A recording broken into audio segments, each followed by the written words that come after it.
Film की शुरुआत एक लड़की से होती है जो पागलों की तरह अपने घर से भागती है, अपनी कार उठाती है और सीधे समंदर किनारे पहुंच जाती है। वो हकीकत में अपने दोस्तों को आखिरी बार फोन करती है और अगली ही सुबह उसकी मौत हो जाती है।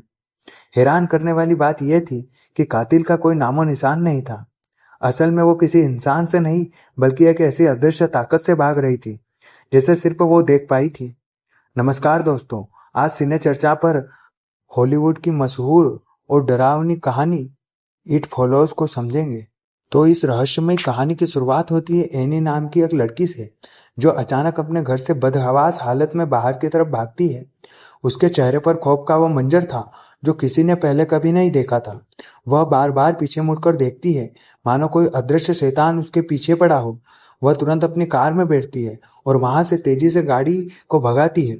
रात ढलने पर वह सुनसान समुद्र तट पर जाकर के बैठ जाती है। वह फूट फूट कर रो रही है और उसका पूरा शरीर डर के मारे कांप रहा है। वह कांपते हाथों से अपने माता पिता को फोन लगाती है और रोते हुए कहती है, मम्मी पापा, मैं आप दोनों से बहुत प्यार करती हूँ। अगर मुझसे कभी कोई गलती हुई हो तो मुझे माफ कर देना। अगले ही दृश्य में सुबह के उजाले के साथ समंदर किनारे एनी की लाश मिलती है। उसकी हालत को देखकर साफ था कि यह कोई आत्महत्या नहीं बल्कि एक बेहद बेरहम कत्ल था। इसके बाद कहानी जे नाम की एक कॉलेज स्टूडेंट पर शिफ्ट होती है। जे आज बेहद एक्साइटेड थी क्योंकि वह पहली बार एक लड़के से डेट पर मिलने जा रही थी। लेकिन जब वह उस लड़के से मिलती है तो वह लड़का बेहद अजीब हरकतें करने लगता है। सिनेमा हॉल के अंदर बैठते ही वह जे से बार बार पूछता है, क्या तुम उस लड़की को देख रही हो जो तुम्हारे ठीक पीछे खड़ी है? जे मुड़कर देखती है लेकिन वहां कोई नहीं होता। जे को लगता है कि शायद इस लड़के का मानसिक संतुलन ठीक नहीं है। तभी वह लड़का अचानक जे का हाथ पकड़ता है, उसे खींचकर सिनेमा हॉल से बाहर ले जाता है। जे उससे बार बार पूछती है कि आखिर क्या बात है, लेकिन वह कोई जवाब नहीं देता। इसके बावजूद जे उसकी बातों में आकर उससे दोबारा मिलने समंदर के किनारे आती है। वह लड़का जे को अपनी बातों में फंसाता है और कार के अंदर उसके बेहद करीब आ जाता है। लेकिन जे को इस बात का अंदाजा भी नहीं था कि यह मुलाकात उसकी जिंदगी की सबसे बड़ी भूल साबित होने वाली थी, क्योंकि इसके ठीक बाद जे का अपहरण हो जाता है। इधर जब जे को होश आता है तो वह खुद को एक बेहद पुरानी और सुनसान बिल्डिंग के अंदर जंजीरों से बंधा हुआ पाती है। वह खौफ से चीखने लगती है और तभी उसके सामने वही लड़का आता है जो जे का पुराना दोस्त होता है। यहाँ पर जे उस लड़के से रोते हुए कहती है कि तुम मेरे साथ ऐसा क्यों कर रहे हो? तुम्हें जितने पैसे चाहिए मुझसे ले लो, पर प्लीज मुझे छोड़ दो। लेकिन वह लड़का बेहद गंभीर आवाज में कहता है, मुझे पैसे नहीं चाहिए। मैंने तुम्हारा अपहरण तुम्हें मारने के लिए नहीं बल्कि एक बेहद जरूरी चेतावनी देने के लिए किया है। अगर मैं तुम्हें यह बात नॉर्मल तरीके से बताता तो तुम मेरा कभी यकीन नहीं करती।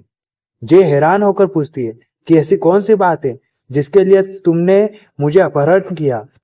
वह लड़का एक ऐसा खौफनाक राज खोलता है जिसे सुनकर जे के बदन का खून जम जाता है। वह बताता है, कुछ दिन पहले जब मैं एक अनजान लड़की के करीब गया था, तभी से मुझे एक अजीब सी परछाई, एक खौफनाक साया दिखाई देने लगा। वह बला हर वक्त मेरे पीछे चलती है, मुझे डराती है और मुझे जान से मारने की कोशिश करती है। बाद में मुझे समझ आया कि वह कोई परछाई नहीं बल्कि एक जानलेवा श्राप है। जब मैं तुम्हारे करीब आया तो मैंने वह श्राप तुम्हारे अंदर ट्रांसफर कर दिया है। अब वह बला मेरे बजाय तुम्हारे पीछे आएगी। वह तुम्हें अलग अलग डरावने इंसानों के रूप में दिखाई देगी और तुम्हें मारने की कोशिश करेगी। अगर वह तुम्हें मारने में कामयाब हो गई तो वह दोबारा मेरे पीछे आएगी।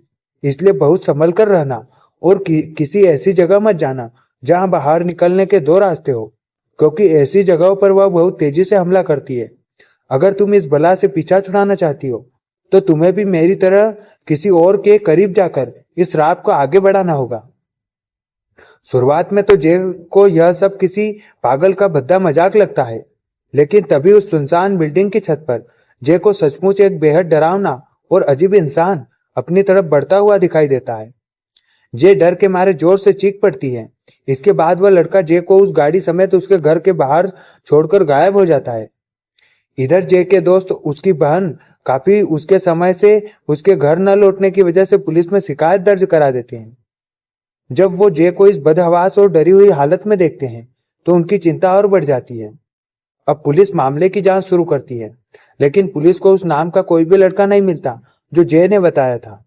बाद में सीसीटीवी फुटेज से पता चलता है कि उस लड़के ने जे से अपनी असली पहचान छुपाई हुई थी ताकि जे दोबारा कभी उससे संपर्क न कर पाए। अब कई दिन बीत जाते हैं और जे को वह साया दिखाई नहीं देता, जिससे उसे लगता है कि शायद वह कोई बुरा सपना था। वह दोबारा कॉलेज जाना शुरू कर देती है, लेकिन एक दिन जब कॉलेज के क्लासरूम में लेक्चर चल रहा होता है, जे की नजर अचानक खिड़की के बाहर पड़ती है। वहां एक बूढ़ी औरत बेहद डरावनी चाल से सीधे जे की तरफ बढ़ रही थी। जे को अब समझ में आता है कि यह वही मौत का साया है जो अब उसका शिकार करने आ पहुंचा है।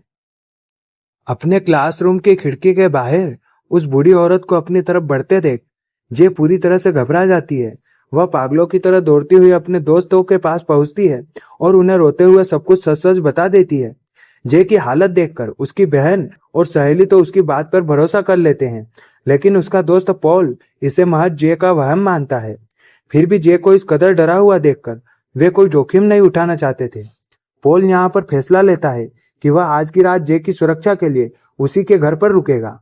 शुरुआत में तो सब कुछ बिल्कुल शांत रहता है, लेकिन जैसे ही रात गहरी होती है तो घर के नीचे वाले फ्लोर से अचानक बर्तनों के गिरने और सरसराहट की अजीबोगरीब आवाजें आने लगती है, मानो कोई चुपके से घर के अंदर एंटर कर चुका है। पॉल बिना डरे उस आवाज की जांच करने के लिए नीचे जाता है।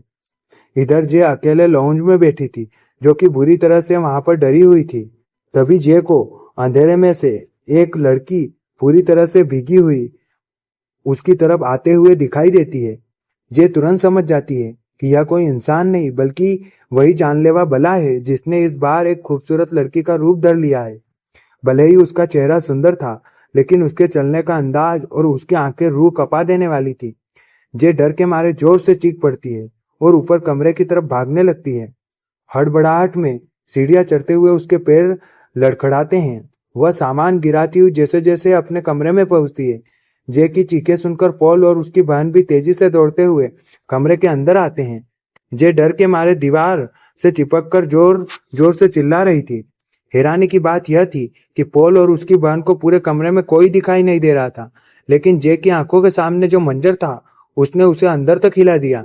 वह बला एक बार फिर अपना रूप बदल चुकी थी और अब वह पॉल के ठीक पीछे एक बेहद लंबे और अजीब दिखने वाले आदमी के रूप में खड़ी होकर सीधे जे की तरफ हाथ बढ़ा रही होती है। मौत को अपने इतने करीब देखकर जे का मानसिक संतुलन जवाब दे जाता है। वह बिना कुछ सोचे समझे अपने कमरे की खिड़की का शीशा तोड़कर बाहर छलांग लगा देती है। वह नंगे पैर अपनी साइकिल उठाती है और रात के अंधेरे में अपनी जान बचाने के लिए सड़क पर बदहवास भागने लगती है।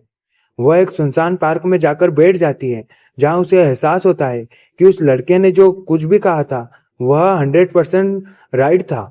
वह अभी सोच ही रही थी, तभी पीछे से कोई उसके कंधे पर हाथ रखता है। जे डर कर पीछे देखती है तो वहां उसकी बहन और उसके दोस्त खड़े थे, जो उसका पीछा करते हुए वहां पहुंचे थे। पॉल और उसके दोस्त, जो अब तक इस बात को मजाक समझ रहे थे, जे की यह जानलेवा हालत और चोटें देखकर आखिरकार उसकी बात पर भरोसा करने के लिए मजबूर हो जाते हैं। पार्क के उसी सन्नाटे में जब जे अपने दोस्तों को सब कुछ समझा रही होती है, तभी अचानक वह डर के मारे पत्थर की मूर्ति बन जाती है। उसे दूर से एक लड़का अपनी तरफ बढ़ता हुआ दिखाई देता है।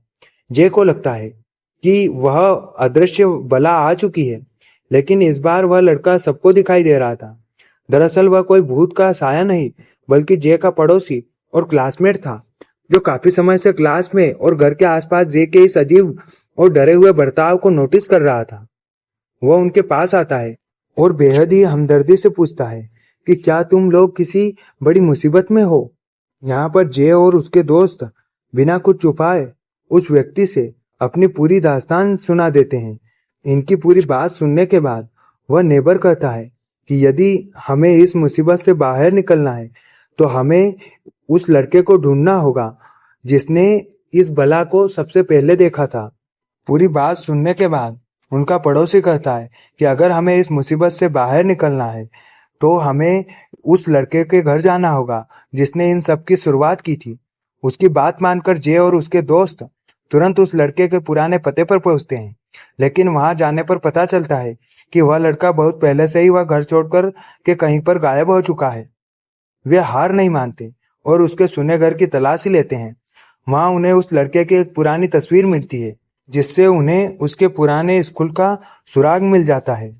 अब वे तुरंत उस स्कूल पहुंचते हैं और वहां से कड़ी मशक्कत के बाद उस अनजान लड़की का पता लगा लेते हैं, जिसके जरिए उस लड़के को यह श्राप मिला था। जे और उसके दोस्त किसी भी कीमत पर इस बला का अंत जानना चाहते थे। अब वह लड़का भी उनके साथ सहयोग करने के लिए तैयार हो जाता है। वह एक जगह बैठकर जे को बताता है कि जब से वह उस लड़की के संपर्क में आया था, तब से उसकी रातों की नींद और दिन का चैन पूरी तरह से छिन चुका था।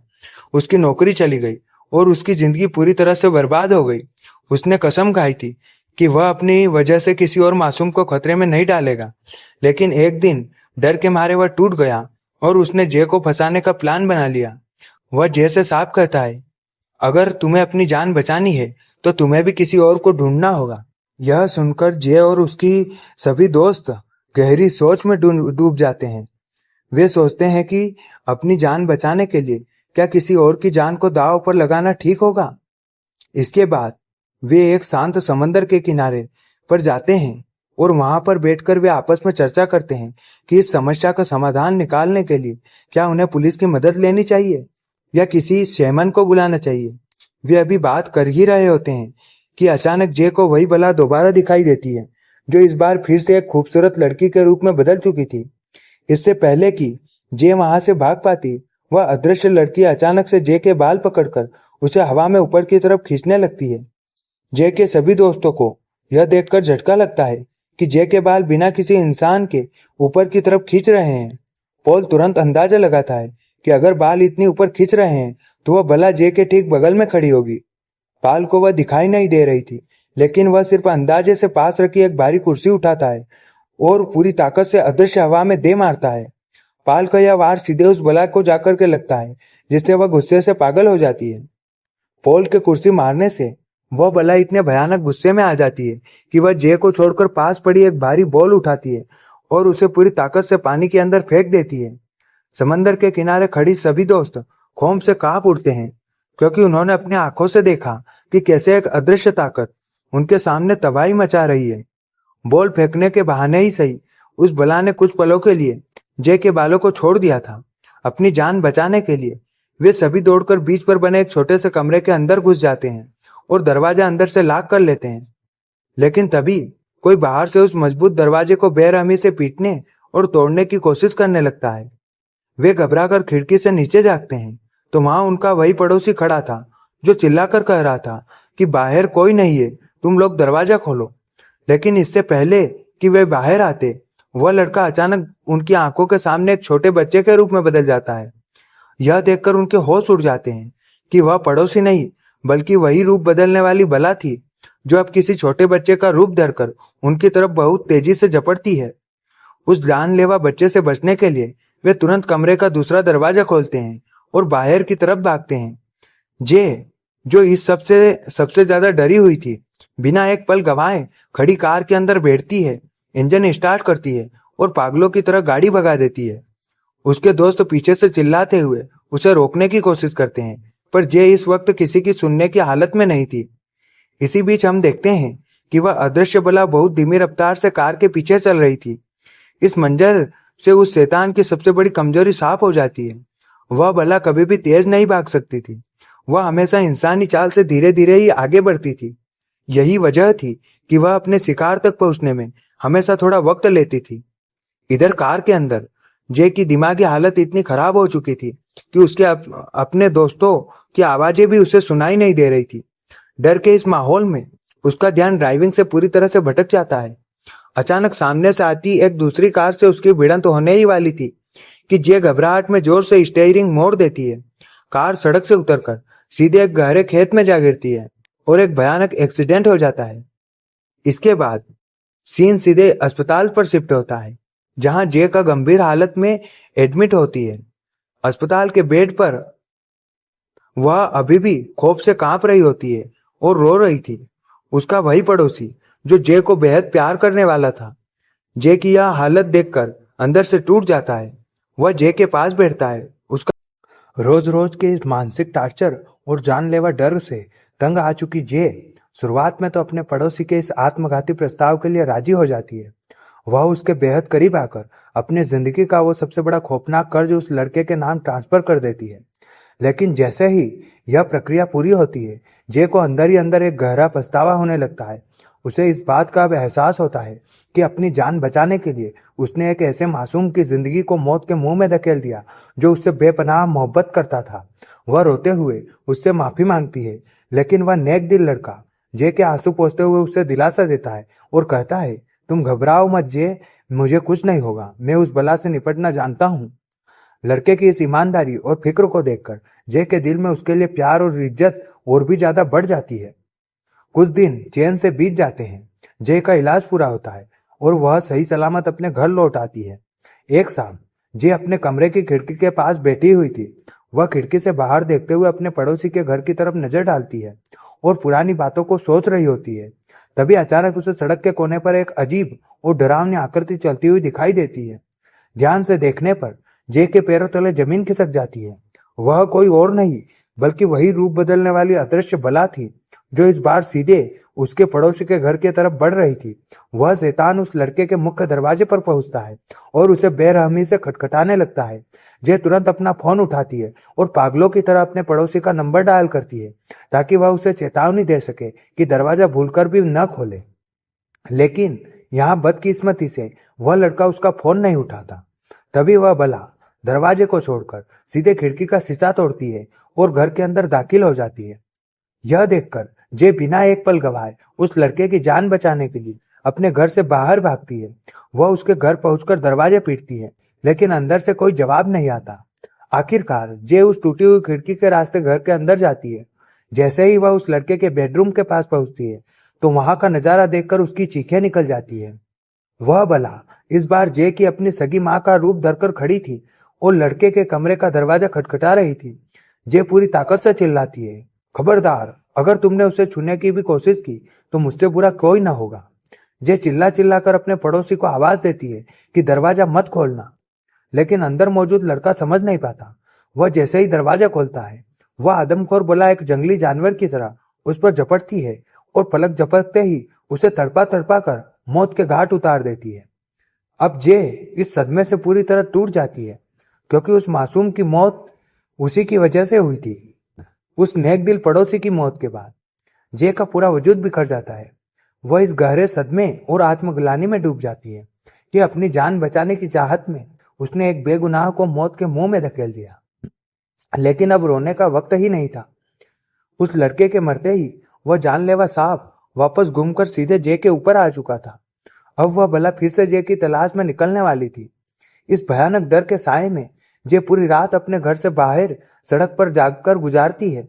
सुबह होते ही वह बदहवास हालत में अपनी कार उठाकर समंदर किनारे पहुंचती है।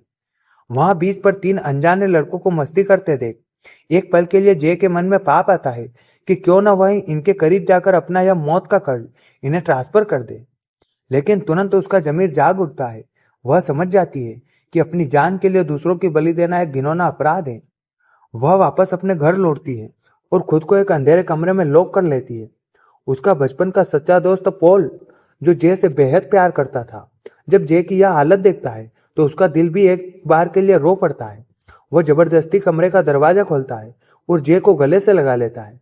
जे रोते हुए कहती है, पॉल, मैं इस जिंदगी से थक चुकी हूँ, मैं इस खौफ से आजाद होना चाहती हूँ। पॉल बेहद भावुक होकर कहता है, तुम ऐसा कुछ नहीं करोगी जे, मैं तुम्हारा यह श्राप अपने ऊपर लेने के लिए तैयार हूँ। लेकिन जे पॉल को खतरे में नहीं डालना चाहती थी। वह पॉल की आंखों में आंखें डालकर कहती है, नहीं पाल, भागने से काम नहीं चलेगा। हमें इस बला को उसी के लोक में वापस भेजना होगा।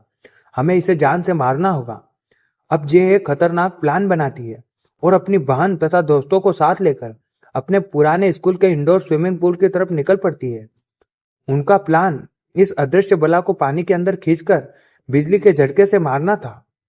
पाल तुरंत स्विमिंग पूल के चारों तरफ कई सारे हाई वोल्टेज इलेक्ट्रॉनिक डिवाइस और नंगे तार फैला देती है उस शिकारी को आकर्षित करने के लिए। जे एक चारे के रूप में स्विमिंग पूल के गहरे पानी में कूद जाती है। कुछ ही पलों में वहां का तापमान गिर जाता है और वह बला एक डरावने लंबे आदमी के रूप में वहां प्रकट होती है। चूंकि वह एक सुपर नेचुरल ताकत थी, वह इंसानों के दिमाग को पढ़ सकती थी। वह जे के प्लान को भाप जाती है और पानी में उतरने के बजाय बाहर रखे उन भारी बिजली के उपकरणों को उठाकर सीधे पानी में फेंकने लगती है ताकि जे खुद करंट की चपेट में आ जाए। पॉल यह देखकर घबरा जाता है और अपनी गन निकालकर उस अदृश्य हवा में ताबड़तोड़ फायरिंग शुरू कर देता है, लेकिन निशाना बार बार चूक रहा था क्योंकि वह बला अब तक किसी को दिखाई नहीं दे रही थी। तभी जे की बहन एक कमाल का दिमाग लगाती है। वह पास पड़ी एक बहुत बड़ी सफेद चादर उठाती है और हवा में तैरते हुए उस डिवाइस की तरफ फेंक देती है। वह चादर जैसे ही उस अदृश्य बला के ऊपर गिरती है तो उसका आकार अब सबको साफ दिखाई देने लगता है। इस बार पॉल बिना कोई गलती किए सीधे चादर के बीचों बीच गोली दाग देता है। गोली लगते ही वह बला चीखते हुए सीधे स्विमिंग पूल के पानी में जा गिरती है, लेकिन वह शैतान इतनी आसानी से मरने वाला कहाँ था।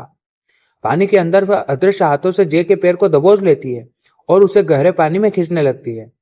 यहाँ पर जे का दम घुटने लगता है और वह मदद के लिए चिल्लाती है। पॉल जे को बचाने के लिए पानी के अंदर अंधाधुंध गोलियां चला देता है। आखिरकार वह बला जे के पैर को छोड़ देती है और जे हाँफती हुई पानी से बाहर आती है। पूरा स्विमिंग पूल खून से लाल हो चुका था। उन्हें लगता है कि उन्होंने उस बला का अंत कर दिया है। अब कहानी के अंतिम दृश्य में कुछ दिन बीत चुके हैं। जे और पॉल एक खूबसूरत सड़क पर हाथ में हाथ डाले शांति से टहल रहे हैं। वे खुश हैं कि वे आजाद हो चुके हैं, लेकिन जैसे ही कैमरा पीछे की तरफ घूमता है, दूर सड़क के कोने पर एक धुंधली सी परछाई, एक डरावना साया धीरे धीरे उनके पीछे चलता हुआ दिखाई देता है। यह खौफनाक मंजर दर्शकों के दिमाग में कई गहरे सवाल छोड़ जाता है। क्या वह बला सचमुच मर चुकी है या वह श्राप आज भी साए की तरह उनके पीछे चल रहा है? और इसी गहरे और अनसुलझे रहस्य के साथ यह माइंड ब्लोइंग हॉरर फिल्म यहीं पर खत्म हो जाती है।